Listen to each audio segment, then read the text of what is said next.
Halo semuanya, apa kabar hari ini? Kembali di video ini untuk membahas seputar tutorial 3D model dan hal-hal menarik lainnya.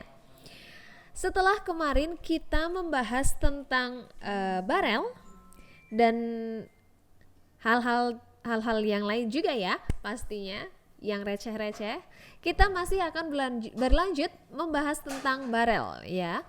Kemarin kita membahas sampai bagaimana sih si barel itu bisa dijadikan satuan ukuran gitu ya.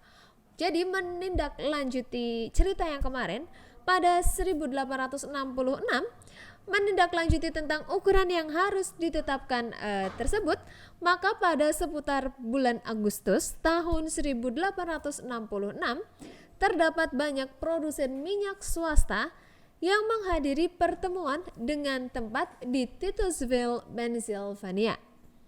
Pada pertemuan tersebut disepakati mengenai penerapan ukuran barel sebagai satuan standar minyak mentah di kawasan setempat.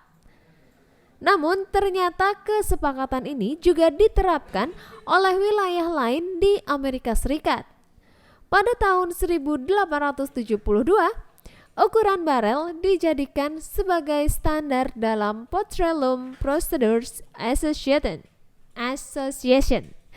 Yang selanjutnya pada tahun 1882, United States Geological Survey atau USGS juga mengadopsi satuan ukuran ini. Ternyata berawal dari Titusville, Pennsylvania menjadi mendunia gitu ya. Lalu sekarang minyak bumi kan sudah banyak digunakan sekali ya, hampir dalam kegiatan sehari-hari gitu ya.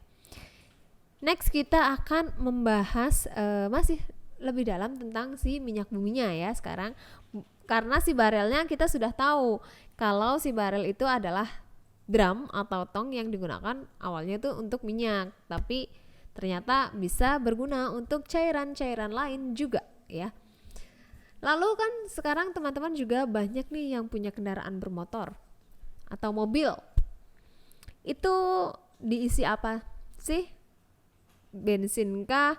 Karena bensin kan kalau kita yang kenal sekarang ada premium, ada pertamax, ada pertalite gitu ya. Di antara tiga ini nih untuk yang para pemotor ya, digunakan jadi apa? Yang digunakan tuh yang apa gitu ya. Karena kalau aku sendiri nih, kalau ngelihat mobil diisi pertalite sedangkan aku ngisi pertamax tuh agak bangga gimana gitu rasanya menjadi orang kaya. Enggak bercanda ya. Oke. Jadi memiliki kendaraan bermotor adalah salah satu hal yang seolah menjadi sebuah keperluan ya sekarang bagi setiap orang.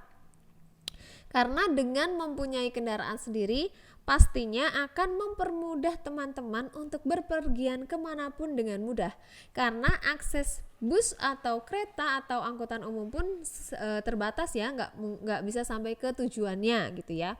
Meskipun saat ini kan ketersediaan dari transportasi umum sudah semakin meningkat, dengan pesat mempunyai kendaraan baik itu roda 4 atau roda 2 bisa menjadi sangat praktis tetap ya. Kendaraan membutuhkan bahan bakar untuk bisa bekerja dan bahan bakar tersebut berasal dari minyak bumi yang sudah diolah. Tidak semua kendaraan memiliki kebutuhan bahan bakar dalam jumlah yang sama. Berdasarkan peraturan kendaraan bermotor yang semakin ketat, saat ini sudah hampir seluruh kendaraan yang ada harus melewati sebuah proses efisiensi bahan bakar yang maksimal. Kehadiran dari kendaraan hybrid dan berbahan bakar baterai menjadi sebuah solusi dari kondisi minyak bumi yang semakin berkurang. Ya gimana gak mau berkurang ya, sudah digunakan semenjak tahun 1800-an dan sekarang sudah di zaman 2000. Hampir semua negara yang mempunyai minyak bumi mungkin sudah dikeruk ya, sudah diolah minyak bumi yang ada di dalam negara tersebut gitu maksudnya. Tapi gimana sih asal usul minyak bumi sendiri gitu loh? Siapa sih yang menemukannya? Kok bisa dijadikan sebagai bahan bakar? Andai kita tidak bisa menemukan minyak bumi atau bensin, berarti kita nyepeda terus dong ya. Oke, kita bahas lebih dalam. Keberadaan minyak bumi memang seolah tidak bisa tergantikan karena hampir seluruh aktivitas yang ada di dunia membutuhkan sumber daya yang bisa digunakan dengan cepat. Minyak bumi seolah menjadi sebuah sumber daya yang sangat dibutuhkan oleh manusia. Tidak bisa dibayangkan apabila manusia terlalu rakus dalam penggunaan minyak bumi dan habis dalam waktu yang cepat sebelum menemukan sumber energi alternatif yang baik dan terbarukan. Sesuai dengan namanya, minyak bumi berasal dari dalam tanah dan terdapat beberapa minyak bumi yang sudah ada di permukaan tanah, sehingga tidak perlu repot untuk melakukan penggalian. Proses ekstraksi minyak bumi harus dilakukan dengan tahapan yang rumit dan panjang. Penggalian tidak bisa dilakukan sembarangan karena membutuhkan alat berat. Minyak bumi bisa terbentuk karena berasal dari berbagai bentuk organisme yang mati di dalam tanah. Organisme tersebut bisa seperti makhluk hidup, berbagai bentuk alga, hingga plankton yang mati dan terkubur di dalam tanah. Minyak tanah yang sudah berhasil diambil selanjutnya akan melewati proses pengolahan sehingga bisa menghasilkan berbagai bentuk bahan bakar yang berbeda yang bisa digunakan oleh manusia. Ternyata manfaat minyak bumi bukan hanya sebagai bahan bakar aja ya, tapi juga bisa untuk produk kecantikan. Misalnya kan beberapa juga kayak sampo kan termasuk produk kecantikan untuk mempercantik rambut deh ya. Itu juga menggunakan minyak ya, bahan bakar. Oh iya, dan sabun. Sabun itu juga menggunakan minyak ternyata.